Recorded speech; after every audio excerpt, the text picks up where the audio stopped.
Good morning, everybody. This is Robert Flom from Employment Boost. I am going to be presenting today on LinkedIn profiles, utilizing your LinkedIn and LinkedIn best practices to help you in the job search, in connecting with people on LinkedIn and networking, and just generally making your digital brand and digital presence a little bit stronger. Just a little bit about me. I'm a career services writer at Employment Boost. So I help people with their resumes, LinkedIn content, cover letters, and all sorts of career services documents. So with that being said, let's dive in. So Employment Boost, first of all, is a full-service outplacement, career coaching, and resume writing firm headquartered in Troy, Michigan. We do have offices across the United States, Denver, Cleveland, New York City, Chicago, and we have over a decade worth of experience in career services. If you go on Yelp or Google, you'll find plenty of 5-star reviews on us. We do our best to help clients, get the jobs that they're looking for by providing them with documents tailored towards their needs, as well as catering to their past experience and overall just fitting what they're looking for. And LinkedIn is much the same way in that it should both reflect who you are, what you bring to the table, as well as what you're looking for next. So first of all, again, our team, I'm a certified professional resume writer, and there are a whole group of us that work together and collaborate utilizing our experience and our knowledge to write the best resumes we can for our clients. However, we're not alone in this endeavor. We have plenty of help along the way. So we have recruiters who provide us with insights on what the job market is currently looking like. What are they looking for in their candidates? If we're working with somebody in marketing, what would they look for from a marketing resume? What kind of keywords are they looking for? What kind of experience? What kind of background? What kind of tools and proficiencies?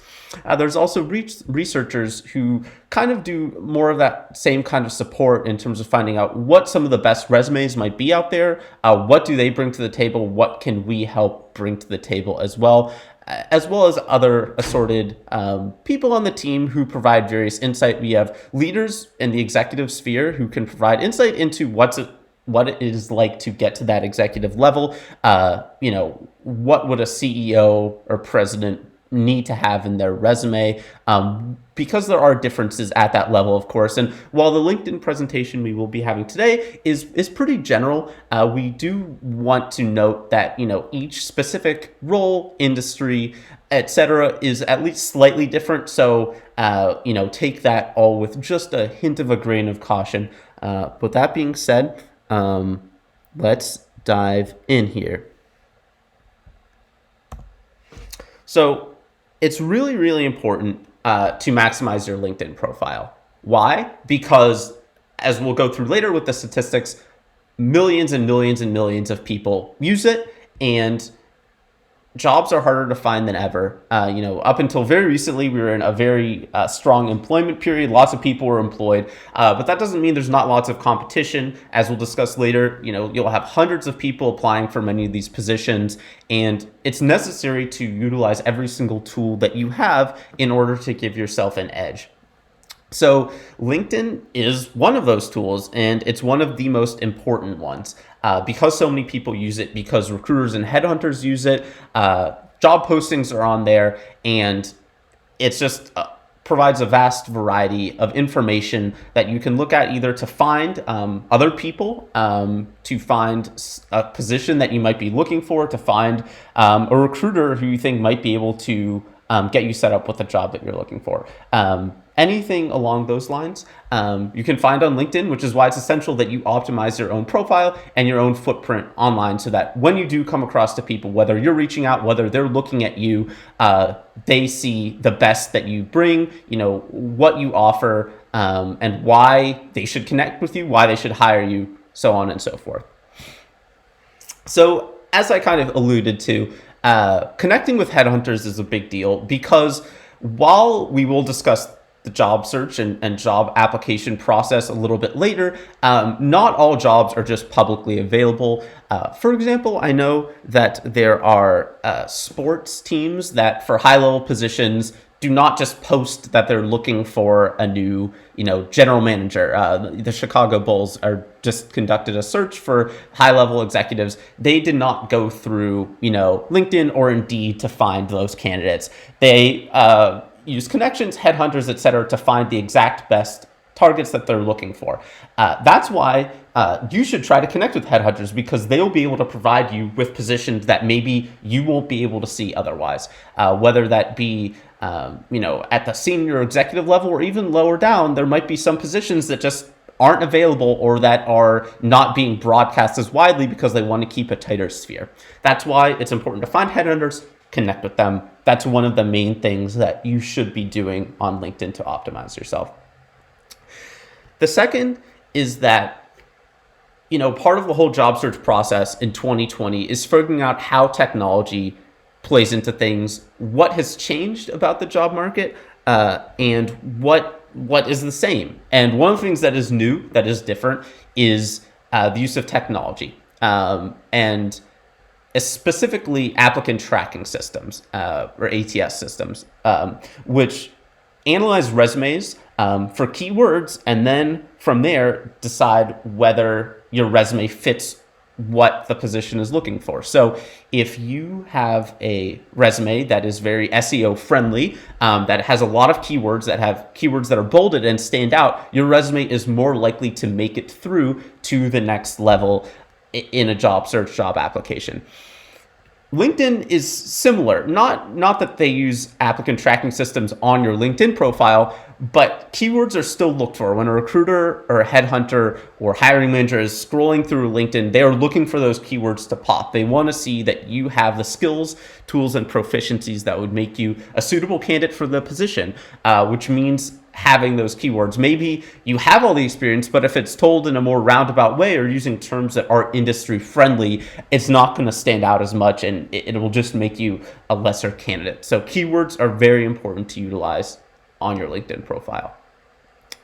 Another key in the job search is being ahead of the game. So if you are actively looking for a position, whether you're out of work, just looking for a promotion, looking for something new, whatever, you should be checking LinkedIn every day, possibly multiple times a day, depending on how the level of importance of your job search. Because, as StartWire research here states, 50% of successful new hires apply within the first week, 75% in the first 3 weeks. The sooner you get your resume in, the better, because there's lots of competition. There's 250 resumes on average for any corporate position. And with all that competition, getting there first is important. If you're the 250th resume that comes in, odds are there are already some people in the interview process.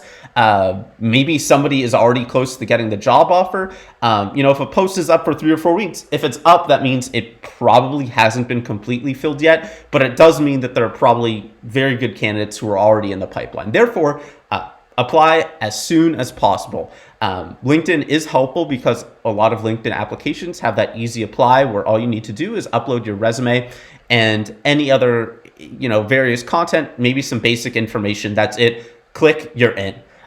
Just do that quickly and do that frequently, and odds will increase greatly that you get an interview. And once you get an interview, of course, then the ball is more in your court, as it were, in terms of landing a job offer.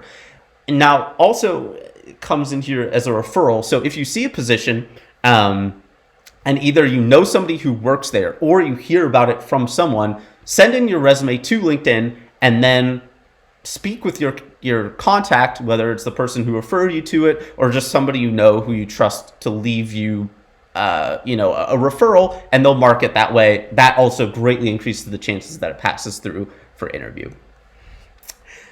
Next, you should be trying to find employers that kind of value your skills. And that means not just perusing LinkedIn for headhunters, for fellow connections, for recruiters, or even other people that you just want to maybe model your profile after. We'll discuss this later. But employers, when you click on a LinkedIn employer profile, you can see how many employees they have, what type of company they are, generally an about section, a summary section, maybe some contacts in the company. And you can figure out maybe does this employer fit what I'm looking for?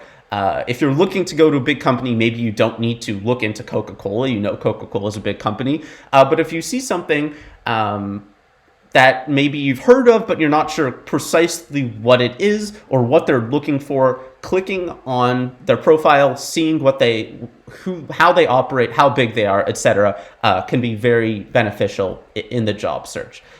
So as I say here, maybe the financial service industry prefers a slightly older employees compared to maybe a new startup where most of the employees are in their early to mid 20s and they're not looking for somebody in their 50s or 60s. It's important to know these things and to have all that figured out before maybe you even apply. Maybe it's not worth your application, or it's something that you just don't really want to do.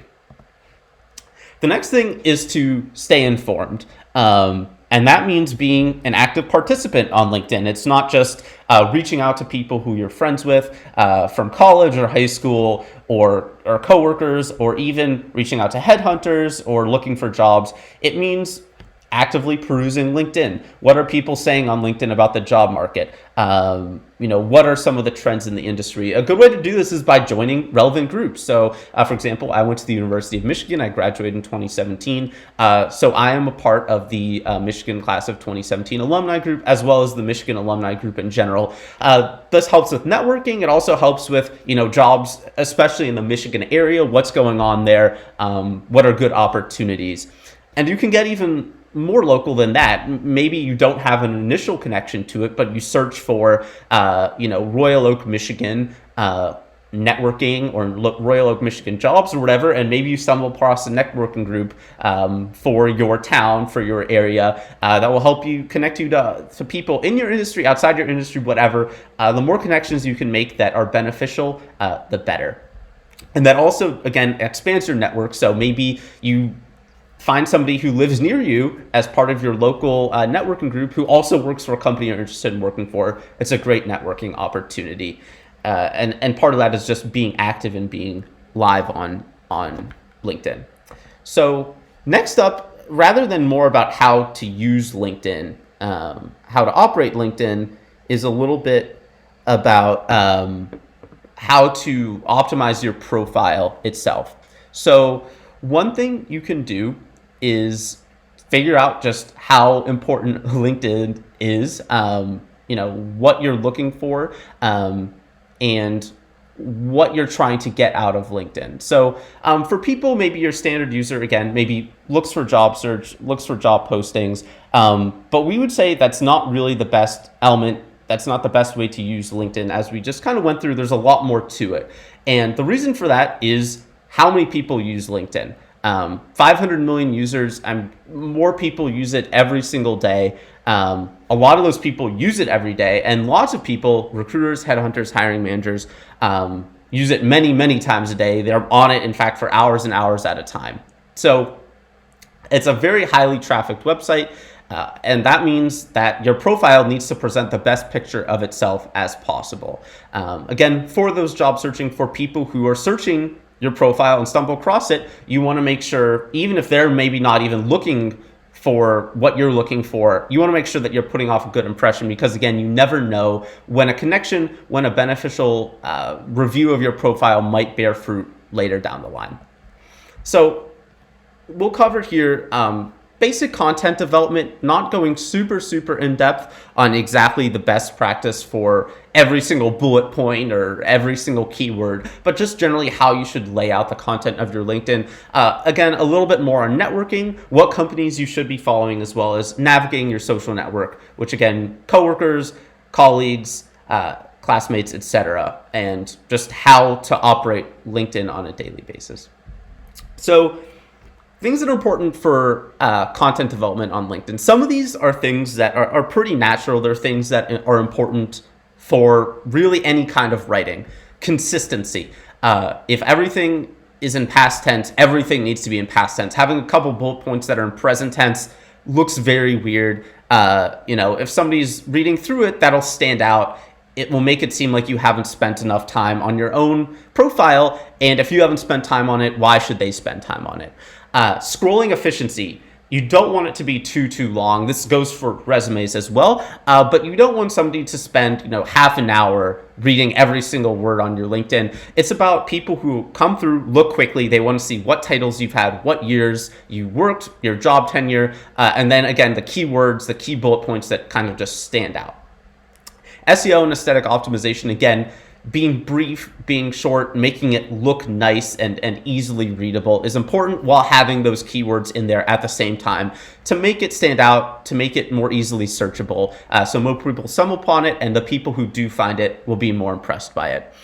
Skills and endorsements. So skills, you can fill out up to 50 skills. We'll discuss this more later. It's important to have all of those and to have endorsements. If you are good at something that is in the field that you're looking for. So for example, if you're looking to go into social media and you're very adept at Instagram, maybe you don't want to have Instagram as a skill, but maybe you could have image editing or, social media via, image content or content creation. Any of those kinds of things would be important skills that you'd want to have for a social media profile, and therefore you'd want to try to get endorsements for them. Ideally, people would just endorse you, whether it's somebody, again, you've worked with, a boss, etc. But if you feel comfortable, you can also ask for endorsements on things. The more endorsements you have, the better, because that backs up your competency. It enforces that other people find that you're also skilled at the same things that you believe yourself skilled at. A headshot. This is something that, again, is important because when people are scrolling through, they want to see what you look like. Now, this can maybe lead into thoughts of, well, that can lead to bias or ageism, any other potential issues. At the same time, you do just want to put a face to a name. The profiles that don't have a headshot look like they haven't been finished or finalized. They just look incomplete, and you don't want to give off that impression. And finally, compelling titles. This goes for your positions as well as just other elements of your LinkedIn profile. You want to make your LinkedIn stand out and be accessible and be attractive to prospective employers. So what are they looking for? They're looking for a good background. They're looking for your education. They're looking for professionalism, attention to detail, and they want to avoid red flags. So a lot of this is, again, as the tip says here, consistency between your resume and LinkedIn profile. If your resume has that you had a job gap between 2014 and 2016, but on LinkedIn it does not, that can be a red flag. What actually happened there? Was that position real? Is it something that was kind of fabricated to reduce job tenure? That's a pretty big red flag. Background, you want to make sure that you have information regarding just who you are and what you bring to the table. This generally goes in the about section, and it's just an overview of your basic skills and competencies and your abilities in the workplace. Education. Most jobs do require an education of some kind, at least a high school diploma. Many white collar jobs, or especially once you start going up the corporate ladder, looking for full bachelor's, master's, or even PhDs if you're going into research or education, or sometimes the field of medicine. So having that information on there is highly important. If you have a bachelor's degree, it should be on there. Even if you have a master's degree and a PhD, your full education should be on there. The one exception would be that once you do have that higher level of education, you do not need to include your high school diploma on there because it's not as relevant. And professionalism, again, this applies to the headshot. You want that to be professional. You want your language to be professional. You don't want to include slang or have typos. That, again, plays into attention to detail. It's all about being as accurate as possible, being as consistent as possible, and presenting your best face for hiring managers and recruiters. So the summary, again, is where the background will go. So on our resumes, we do recommend utilizing a professional summary at the top of the resume, again, as a brief overview of what you bring to the table. Again, be consistent. If you state that you're an electrical engineer on your resume, that's what it should say on LinkedIn as well. You shouldn't have electrical engineer and then product manager, or electrical engineer and marketing director. These are very different things and give off very different vibes, both in terms of showcasing, again, potential like accuracy issues. Maybe you're not keeping a close eye on it. Maybe you're trying to puff up your resume or your profile beyond what you actually have done, which is not good. But really, it's just about demonstrating your interest. So if you're interested in being an electrical engineer, if that's what you are, you want to make sure that's the same on the resume and the LinkedIn.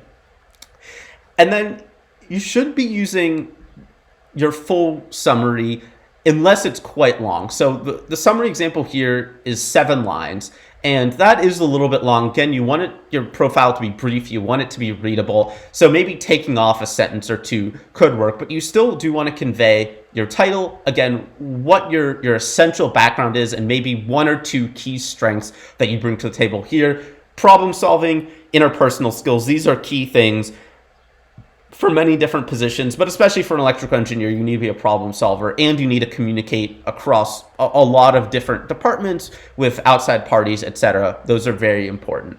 And it should not generally be longer, 2 to 3. If you're an executive or looking for maybe a higher level, you might have 4, but you'd want to keep them briefer because, again, you want to keep your LinkedIn easily readable and accessible.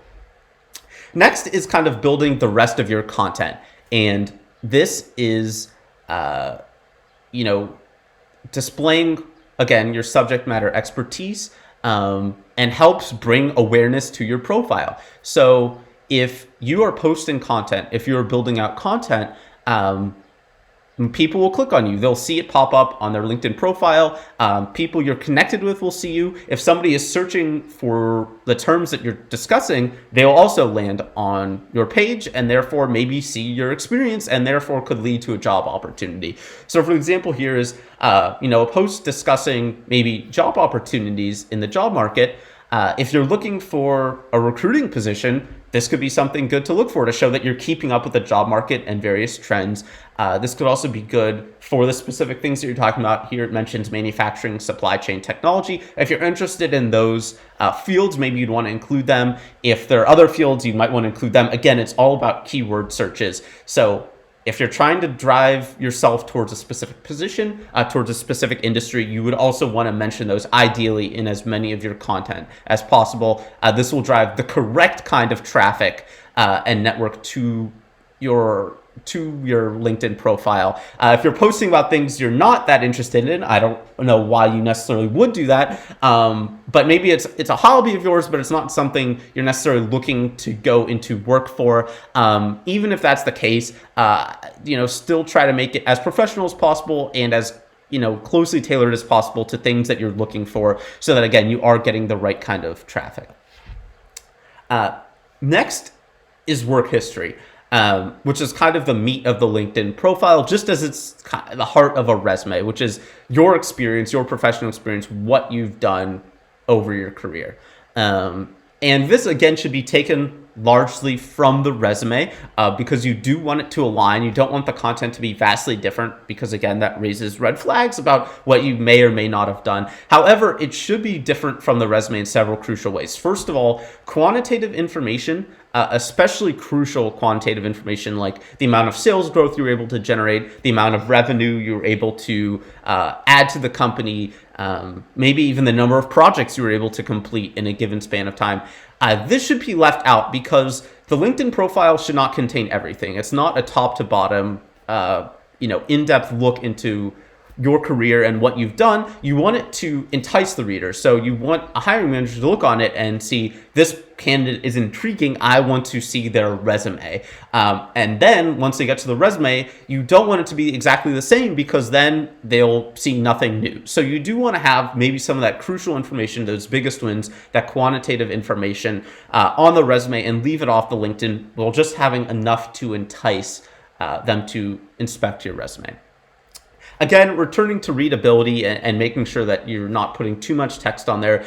Each bullet point should contain no more than 2 lines of text. So if you have multiple sentences in your resume, which we'd advise against, you should only have 1 per each bullet point here. If you have any colons or semicolons in your resume bullets, again, reduce those and make sure each of them is short, concise, to the point, and easy to read. Skills, as I mentioned earlier, you are allowed 50 skills, and you should fill out all 50 skills. Now, maybe you're an entry-level candidate, you don't sure you have 50 skills or 50 relevant applicable skills. You can find things that are a little bit more general. There's communication, there's leadership, there are other, management, time management, multitasking. These are things that aren't necessarily skills you might want to have at an executive level, or even maybe a few years into professional career when you're a bit more specialized and have more specific tools and proficiencies under your belt. But starting off, you will want to include those, and you do want to have the full 50 because this is useful for SEO purposes. And again, the more skills you have, the more opportunities there are to be endorsed and to get those endorsements and showcase your true expertise in those areas. If you are having trouble filling out your skills, check out similar candidates on LinkedIn. So if I'm looking for, again, maybe a job in social media marketing, I'd look up social media marketing, and you could even look up the specific industry. So maybe social media marketing for tech, or social media marketing, even more specifically, Google or something, and see exactly what they have on their profile to make sure that you have the skills that they're looking for that are relevant to your career. Companies to follow.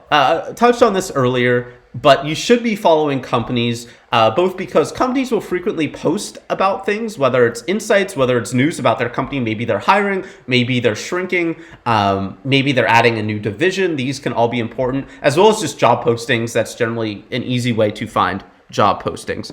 So companies you should follow by industry. So if you're looking to go into the sports industry, follow a bunch of sports teams, sports leagues, etc. If you're interested in the NBA, maybe follow some specific NBA teams. Then again, by job function, returning to that social media marketing.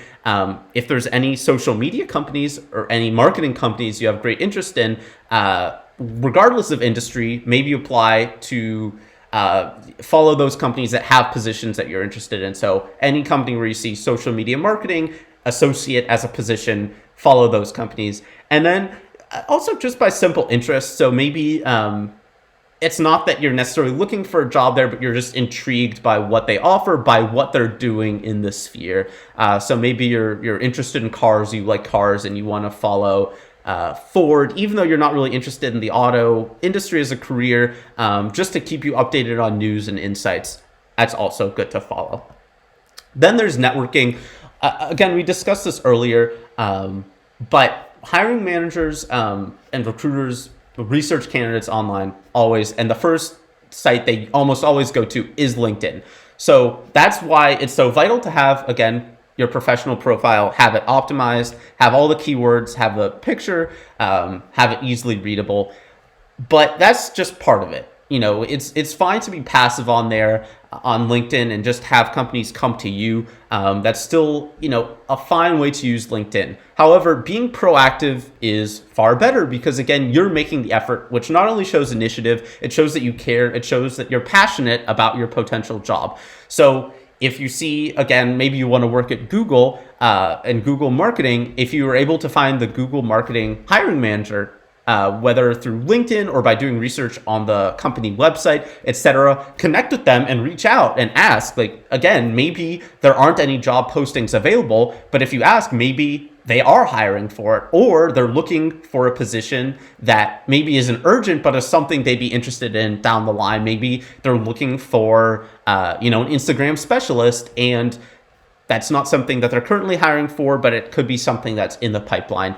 Connecting with these people and staying in touch with them is a great way to find positions and build out your network, which again can lead to, in the future, more passive, where you are just on LinkedIn and people reach out to you, whether it's somebody you've connected with previously or chatted with previously, or just, a second or third degree connection who've heard about you from somebody else. Another part about this is, again, posting professional comments. So if you see a post from Google that interests you, post something about it. It should be informative. It should be professional. Wow, this is really cool. Not necessarily that helpful, but saying, I really appreciated this article. This was very informative. I'm curious about this or this. These are all things that can make you stand out. People will see that you clicked on it. The people who wrote it, the people who are tracking how these articles and posts are doing will see your name. And whether it's active, as in you're speaking with them at the moment, or it's passive. Maybe they just remember your name from that, and that can help to lead to a job. Every little bit matters in the current job market. And that's really it. So there's a lot to job searching on LinkedIn, maximizing your presence. There's maximizing your profile. There's networking. There's outreaching. There's following the right companies. There's commenting on the right companies. And yeah, there's plenty to it. I hope you all learned at least something from this presentation. Again, this was Robert Flom from Employment Boost. Thank you all for your time, and feel free to check out our website at employmentboost.com if you have any questions about what it is that we do at Employment Boost. If you have any specific questions about LinkedIn, feel free to reach out to our contact information and get in touch. Thank you again, and hope you have a great rest of your afternoons.